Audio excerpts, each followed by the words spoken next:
দিনভর দেশের বিভিন্ন এলাকায় ঘটে যাচ্ছে নানা ঘটনা। তার মধ্যে এমন অনেক ঘটনা রয়েছে যেগুলি উঠে আসে সংবাদ শিরোনামে। এই প্রতিবেদনেও আপনাদের তেমনই একটি ঘটনার কথা জানাবো। দেশের রাজধানী দিল্লিতে জারি হয়েছে সর্বোচ্চ সতর্কতা। গোয়েন্দা সূত্রে খবর, জিহাদি সংগঠন লস্করে তয়বা দিল্লির ভিড়ভাট্টা এলাকায়, মানে জনবহুল এলাকায়, বিশেষ করে ধর্মীয় এবং ঐতিহ্যবাহী স্থাপনাগুলিকে টার্গেট করতে পারে। এই ইনপুট সামনে আসতেই নড়েচড়ে বসেছে নিরাপত্তা সংস্থাগুলি।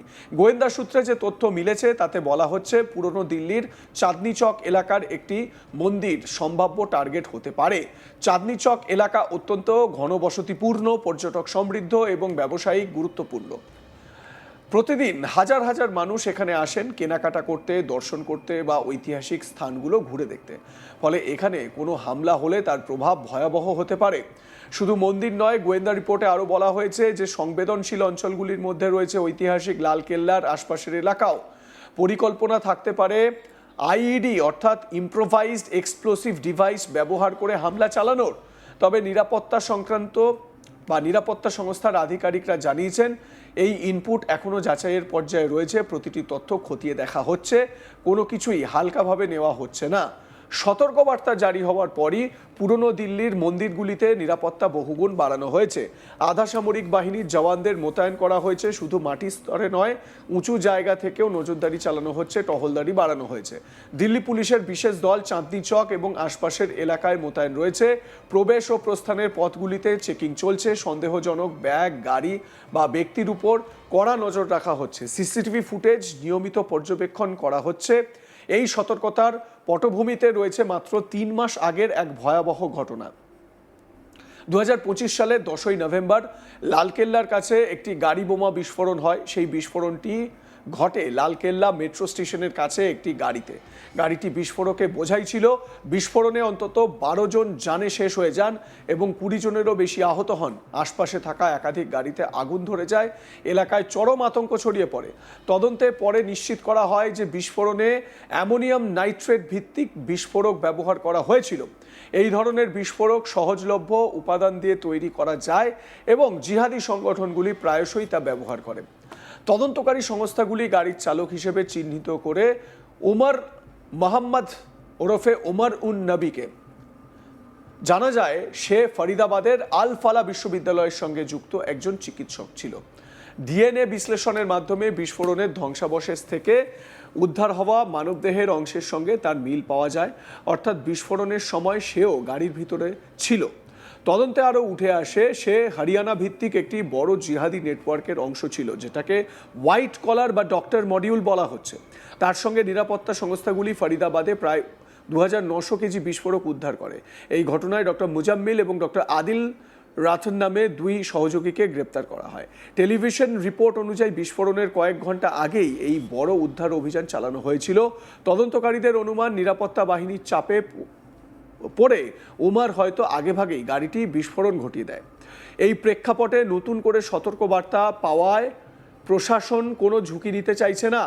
দিল্লির ধর্মীয় স্থান, বড় বাজার, মেট্রো স্টেশন এবং ঐতিহাসিক স্থাপনাগুলোয় নজরদারি বাড়ানো হয়েছে। বিশেষজ্ঞদের মতে আইইডি হামলা রুখতে গোয়েন্দা তথ্য অত্যন্ত গুরুত্বপূর্ণ। অনেক সময় হামলার আগে ছোট ছোট ক্লু পাওয়া যায়। সেই সূত্র ধরে সময় মতো ব্যবস্থা নিলে বড় বিপর্যয় এড়ানো সম্ভব। দিল্লি পুলিশ, কেন্দ্রীয় গোয়েন্দা সংস্থা এবং আধা সামরিক বাহিনী একযোগে কাজ করছে। সন্দেহভাজন ব্যক্তিদের উপর নজরদারি, ফোন ও ডিজিটাল কমিউনিকেশন বিশ্লেষণ সব দিকেই জোর দেওয়া হয়েছে।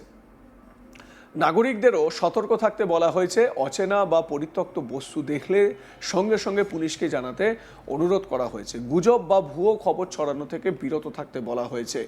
রাজধানীর নিরাপত্তা সর্বোচ্চ অগ্রাধিকার, বিশেষ করে এমন সময়ে যখন উৎসব, পর্যটন এবং বাজারের ভিড় বেশি থাকে, তখন বাড়তি সতর্কতা অপরিহার্য। এই মুহূর্তে প্রশাসনের বার্তা স্পষ্ট, পরিস্থিতি নিয়ন্ত্রণে আছে, তবে সতর্কতা শিথিল করা হবে না। প্রতিটি ইনপুট গুরুত্ব সহকারে খতিয়ে দেখা হচ্ছে। সময় মতো সতর্কতা নেওয়ায় পরিস্থিতি নিয়ন্ত্রণে রাখার চেষ্টা চলছে। দেখুন কিভাবে এই টহল চলছে দিল্লিতে, সেই ছবিটা আমাদের ক্যামেরায় ধরা পড়েছে।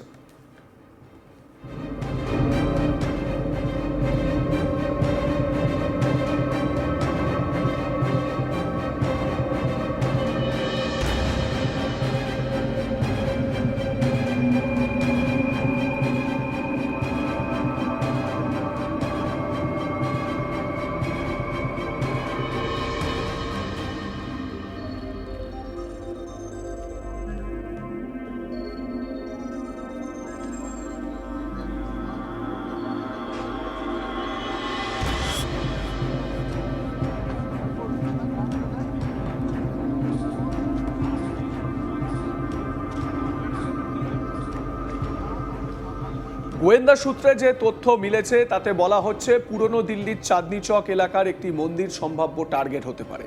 চাঁদনি চক এলাকা অত্যন্ত ঘনবসতিপূর্ণ, পর্যটক সমৃদ্ধ এবং ব্যবসায়িকভাবে গুরুত্বপূর্ণ। প্রতিদিন হাজার হাজার মানুষ এখানে আসেন কেনাকাটা করতে, দর্শন করতে বা ঐতিহাসিক স্থানগুলো ঘুরে দেখতে। ফলে এখানে কোনো হামলা হলে তার প্রভাব ভয়াবহ হতে পারে। শুধু মন্দির নয়, গোয়েন্দা রিপোর্টে আরও বলা হয়েছে যে সংবেদনশীল অঞ্চলগুলির মধ্যে রয়েছে ঐতিহাসিক লালকেল্লার আশপাশের এলাকাও। পরিকল্পনা থাকতে পারে আইইডি অর্থাৎ ইম্প্রোভাইজড এক্সপ্লোসিভ ডিভাইস ব্যবহার করে হামলা চালানোর, কারণ এই আইইডি ব্লাস্টের মধ্যে একটি জায়গাকে কেন্দ্র করে আশপাশের অনেকটা রেডিয়াস জুড়ে বিস্ফোরণ ঘটানো যায় এবং সেইখানে ব্যাপক ক্ষয়ক্ষতি সাধন করা যায়। তাই জিহাদি সংগঠনগুলির টার্গেট থাকছে এই মুহূর্তে আইইডি ব্লাস্ট। তবে নিরাপত্তা সংস্থার আধিকারিকরা জানিয়েছেন এই ইনপুট এখনো যাচাইয়ের পর্যায়ে রয়েছে।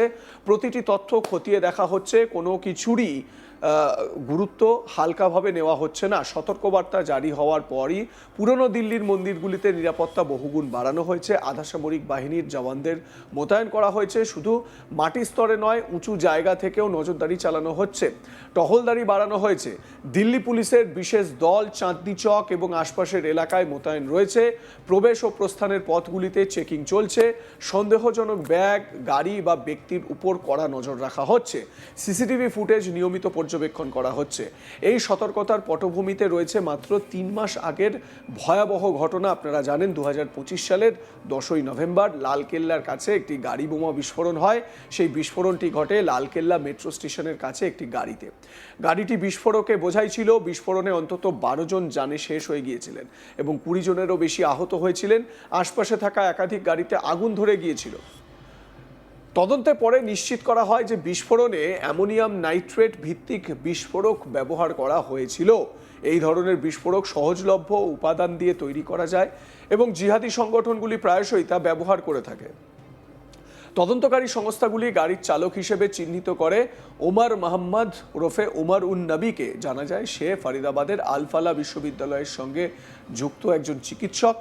ডিএনএ বিশ্লেষণের মাধ্যমে বিস্ফোরণের ধ্বংসাবশেষ থেকে উদ্ধার হওয়া মানবদেহের অংশের সঙ্গে তার মিল পাওয়া যায়, অর্থাৎ বিস্ফোরণের সময় সেও গাড়ির ভিতরে ছিল। তো এই রকম হোয়াইট কলার বা ডক্টর মডিউলে কোনো বিস্ফোরণ কি আবারও ঘটতে চলেছে দিল্লিতে? দিল্লি পুলিশ এই মুহূর্তে সক্রিয়। আপনাদের মতামত কি? বিশেষ করে দিল্লি থেকে যারা বাঙালিরা এই প্রতিবেদন দেখছেন তাদের মতামত কি জানাতে ভুলবেন না। দেখতে থাকুন আজ তাক বাংলা। সাবস্ক্রাইব করুন আমার ইউটিউব চ্যানেলটি, বেল আইকন প্রেস করুন নোটিফিকেশন পেতে।